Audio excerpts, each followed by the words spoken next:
Pagkatapos ngayon, wala kayong kandidato, gusto niyo ipa-reopen, nakakagigil kayo eh.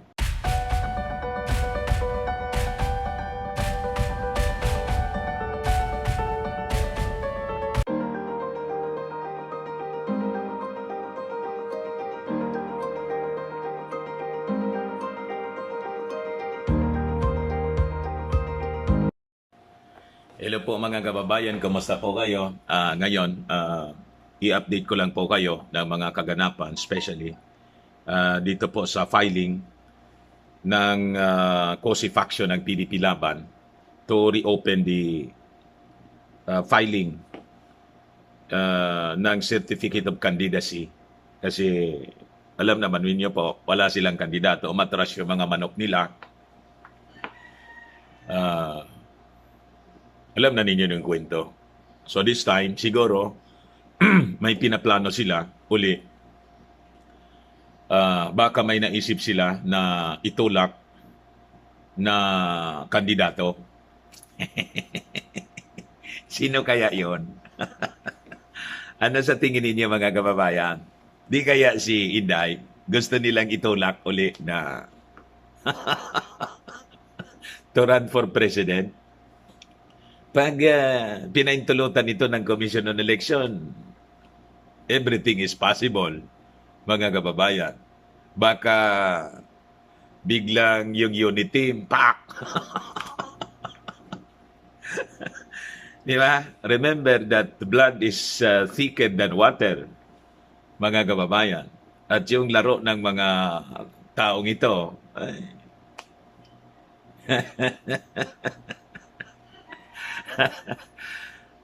baka pinakalma muli. Pinakalma muli. Pinakalma muna.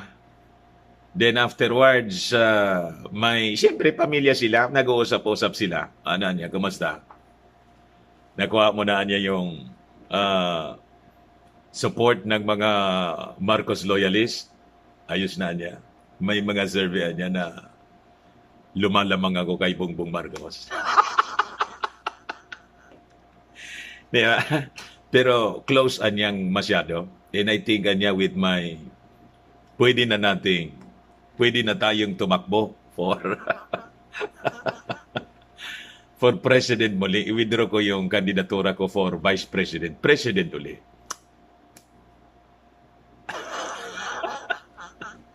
Hindi kaya ito yung plot? Mga kababayan. So anyway, yung issue rito po, ay yung balita dito doon sa petition ni COSI, yung COSI faction ng PDP Laban, ay yung in-bank ng COMELEC, the COMELEC in-bank, deferred resolution of the petition for the reopening of the period for filing of the Certificate of Candidacy. It is expected that the matter will be resolved next week with all points raised by the petition being squarely addressed, sabi po ni COMELEC spokesman James Jimenez. At buti naman mga kababayan, may mga grupo na katulad natin ang posisyon against this petition to reopen the kasi pinaglalaroan nila. Matagal na nilang pinaglalaroan yung Commission in Election. Ngayon, mga kababayan, yung isang poll watchdog, ay dalawa pala to, poll watchdogs, yung Legal Network for Truthful Election or LENTE, at yung Kontradaya, criticized the petition for disrupting the election calendar of activities. Tama po ito. Hindi sapat na rason na wala silang kandidato ngayon para sa darating na halalan, para sa pinakamataas na posisyon ng eleksyon, para magpetisyon sa COMELEC na buksan uli ang filing ng COC. Stressed Lente Executive Director Attorney Ona Caritos. Mabuhay kayo. Ayos. Buljakin ninyo itong kalukuhan nitong PDP Laban COSI Wing. Kontradaya Lead Convenor and University of the Philippines Professor Danilo Araw described the petition as laughable. Talagang katawa-tawa po ito. They are making a mockery of the election process, mga kababayan. Di ba? We call on COMELEC at this particular point to dismiss it altogether because it is practically a nuisance position. We are now moving forward with the schedule for the elections, and to have it stymied by such a nuisance petition is basically unacceptable. Talaga.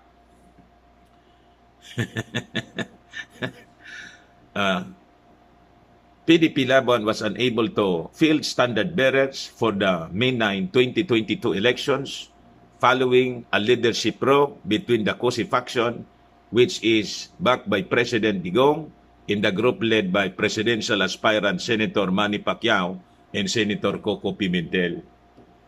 Wala kayong kandidato, kayo nag-away-away. Di ba? Nagagawan kayo ng posisyon, yung pagkaganid ninyo sa posisyon, tapos idadamay ninyo yung mga mamamayang Pilipino, pipirwisyo ninyo, pati yung Commission on Election. Nag-file ng Certificate of Candidacy for Presidency Bato. Ba't hindi pa ninyo pinadiretso?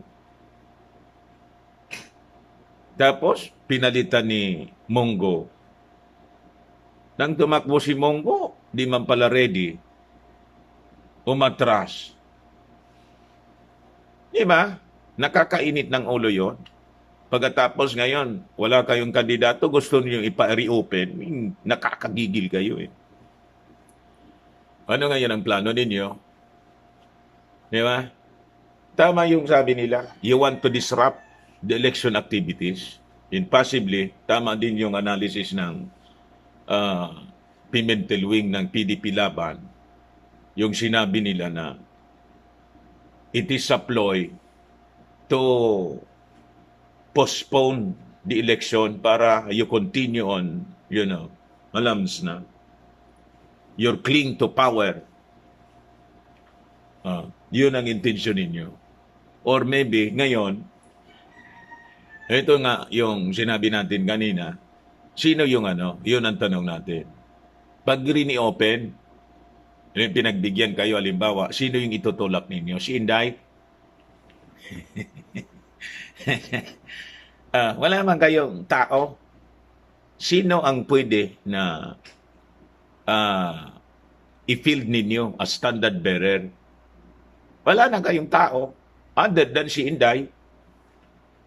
As you believe na si Inday dapat tumakbong Pangulo noon at hindi sumama kay Bongbong Marcos kasi as the President stated, di ba yun sabi ng Pangulo, ba't kanya tatakbong mababang posisyon kaysa sa Pangulo? O di ba narinig ninyo yun? Mataas yung ratings mo sa mga surveys. Talo mo si Bongbong Marcos.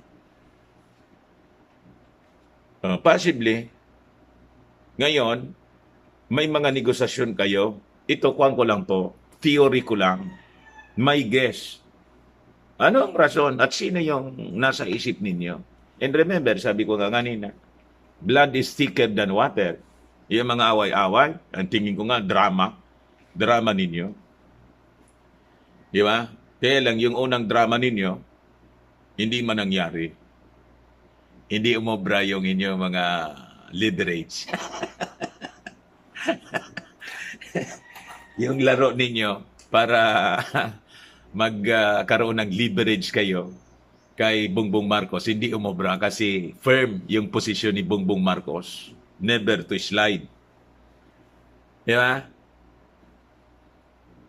Hindi umobra. And this time, because of that, sabi ko nga, si Inday, napilitan na lang na kasi tingin niya, hindi niya ako obra kasi yung boto naman kay tatay, majority of that galing sa mga Marcos Youth Loyalists. And this time, nag-unit team, may mga surveys, may isang survey po na lumamang siya, no? Diba? lumamang si Inday, mas marami yung boto kaysa kay Bongbong Marcos. 54 yata yon at 51 si Bongbong Marcos, or 55 si at 52 si Bongbong Marcos. Remember? Ang hindi ninyo siguro na-realize, kasi yung posisyon na tinatakbuhan ni Inday, ni si Presidente. Iba naman kung Presidente, o magkita natin kung Presidente siya.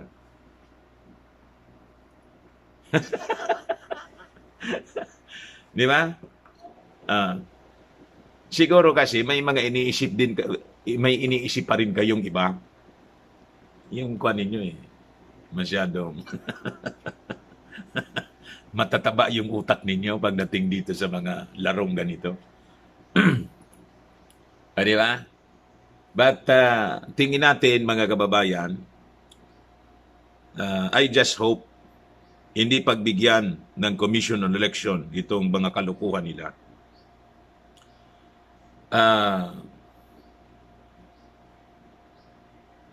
The group cited alleged violation of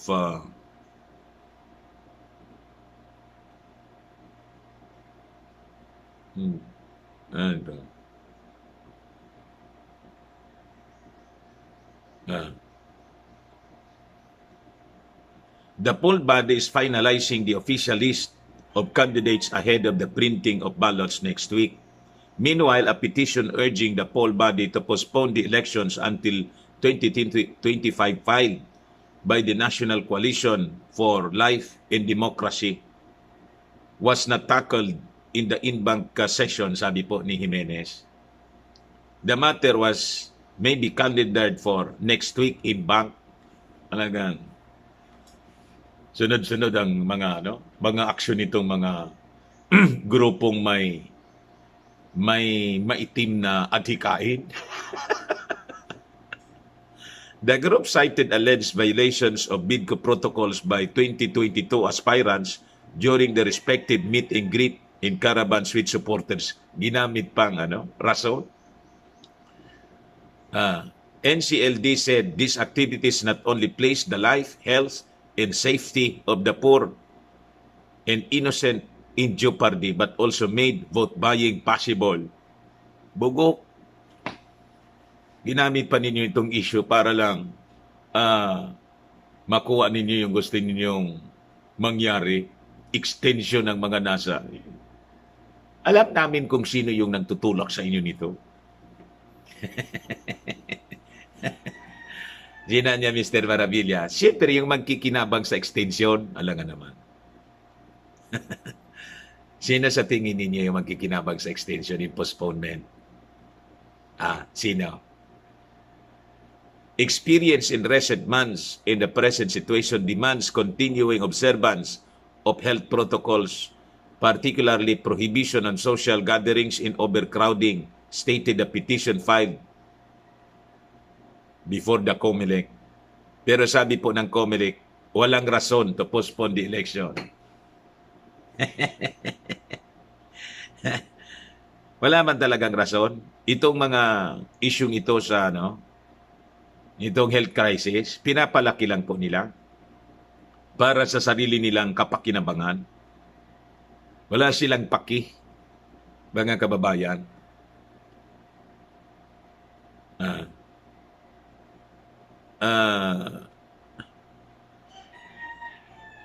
Sabi po ng COMELEC,